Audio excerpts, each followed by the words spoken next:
मियाँ मोहम्मद आबिद है।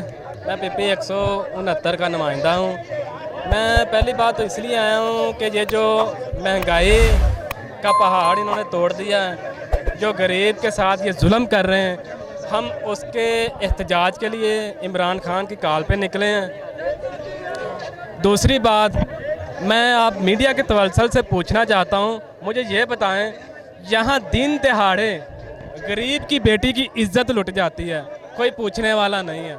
लेकिन एक इलेक्टेड वज़ीर आज़म, दुनिया का बेहतरीन वज़ीर आज़म, दुनिया का बेहतरीन लीडर, जिसे दुनिया मानती है, जिसने आलम इस्लाम का मुकदमा अक़वाम मुत्तहिदा में लड़ा, जिसने हुर्मत रसूल की बात की, जिसने इस्लामोफोबिया की बात की, इस्लामोफोबिया का कानून पास करवाया, आप मुझे बताएं उसके लिए रात 12 बजे अदालतें लग जाती हैं। दूसरी बात मैं ये कहना चाहता हूँ अपनी फ़ौज से, हमारे लिए वो बड़े काबिल एहतराम हैं, हमारी फ़ौज है। मैं उनसे ये कहना चाहता हूँ कि आप 22 करोड़ अवाम की फ़ौज हैं। आप इन चोर लटेरे डाकुओं के लिए काम नहीं करते, आपने हमारे लिए काम करना है। हमारे टैक्सेस के साथ आपको पे मिलती है, लेकिन हमें उसका कोई गिला नहीं। लेकिन बात यह है कि जब 22 करोड़ अवाम की इज्जत दांव पे लगी हो, हमारा मुल्क डिफ़ॉल्ट होने जा रहा हो, तो आपकी ज़िम्मेदारी बनती है। मैं जनरल बाजवा साहब से भी सवाल करता हूँ, मैं अपनी पाक आर्मी के साथ सवाल करता हूँ, मैं एक आम शहरी हूँ, लेकिन मुझे भी दुख होता है कि हमने आज तक फ़ौज के बारे में ऐसी कभी कोई बात नहीं सुनी थी जो हमें अब सुनने को मिल रही है। क्या हम दुनिया को पैगाम दे रहे हैं?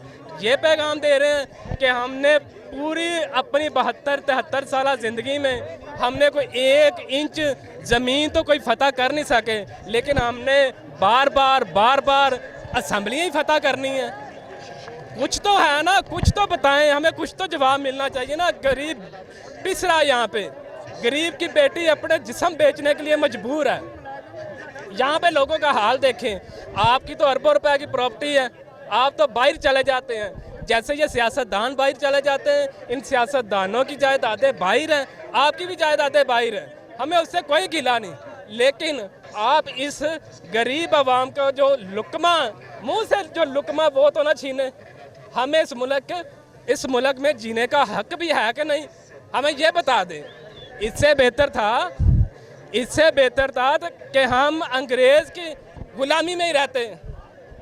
आपने जो हमारे बड़ों ने जो कुर्बानियाँ दी, हमारे बड़ों ने जो कुर्बानियाँ दी, इस मुल्क पाकिस्तान को आज़ाद करवाया। बाबा कायद का जो ख्वाब था, अल्लामा इकबाल का तो ख्वाब था, क्या आपने उसको पूरा नहीं करना था? वो आपकी ज़िम्मेदारी नहीं थी? अगर इन्हीं चोरों लुटेरों ने हमारी किस्मत बदलनी थी, तो पहले आप मुझे ये बताएं, पहले 35, 40, 50 साल से हमारे मुल्क का बेड़ा गर्क किसने किया? यहाँ तो बता देना। इमरान खान ने किया। इमरान खान ने तो 3 साल हुकूमत की, और दुनिया की बेहतरीन हुकूमतें, जो दुनिया की बेहतरीन मुल्क हैं, दुनिया की बेहतरीन जो एजेंसीज़ हैं, वो मानती हैं कि पाकिस्तान ने कोरोना के बावजूद, मुल्क पाकिस्तान में 2 साल कोरोना तकरीबन रहा, पाकिस्तान में कोरोना के बावजूद पाकिस्तान का जो वज़ीर आज़म था इमरान खान, उसने बेहतरीन तरीके से इस मुल्क पाकिस्तान की अच्छे तरीके से माईशत को चलाया।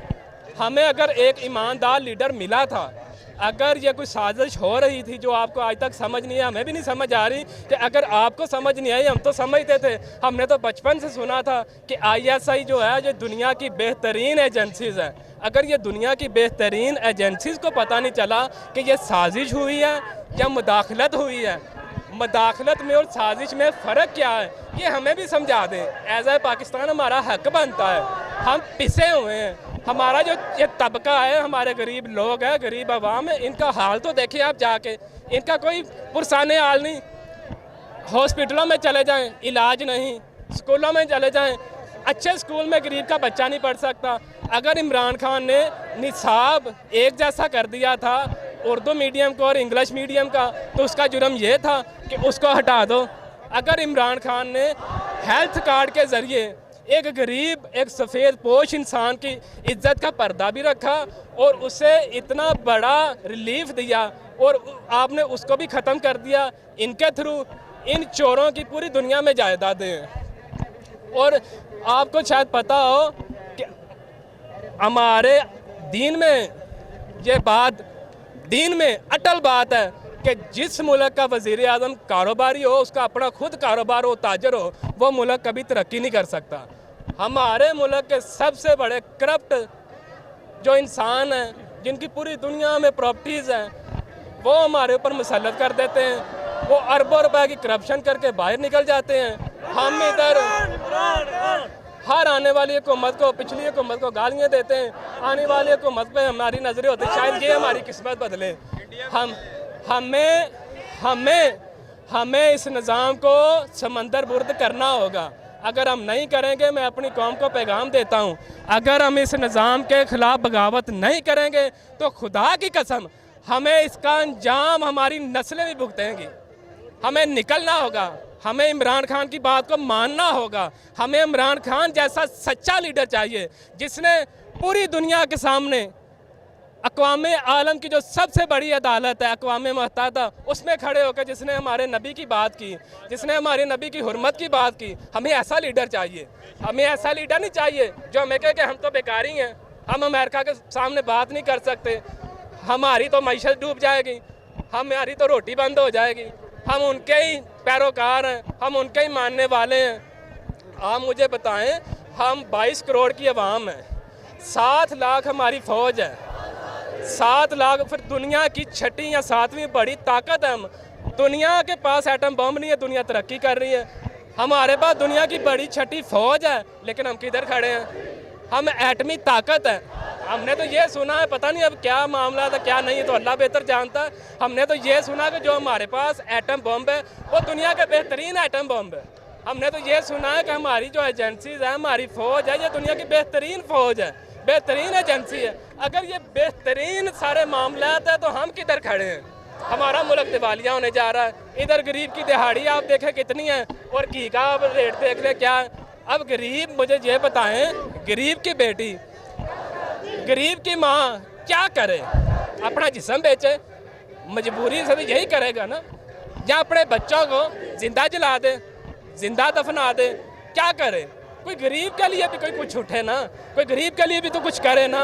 अगर कोई कुछ करने लगा था तो आपने सारों ने मिलके उसके लिए रात 12 बजे अदालतें लगा के तो कमाल कर दिया, दुनिया की मिसाल कायम कर दिया आपने। कि क्या बात है कि हमारे मुल्क में गरीब को दिन दिहाड़े इंसाफ नहीं मिल सकता, गरीब की बेटी की इज्जत लुट जाए, गरीब के माँ बाप कत्ल हो जाएं, लोग खुदकुशियाँ करें, लेकिन उनके लिए कोई इंसाफ नहीं। अगर इंसाफ है तो वो इन जरदारियों के लिए, इन नवाज शरीफों के लिए, इन चोरों, डाकुओं, करप्ट और गंदे लोगों के लिए।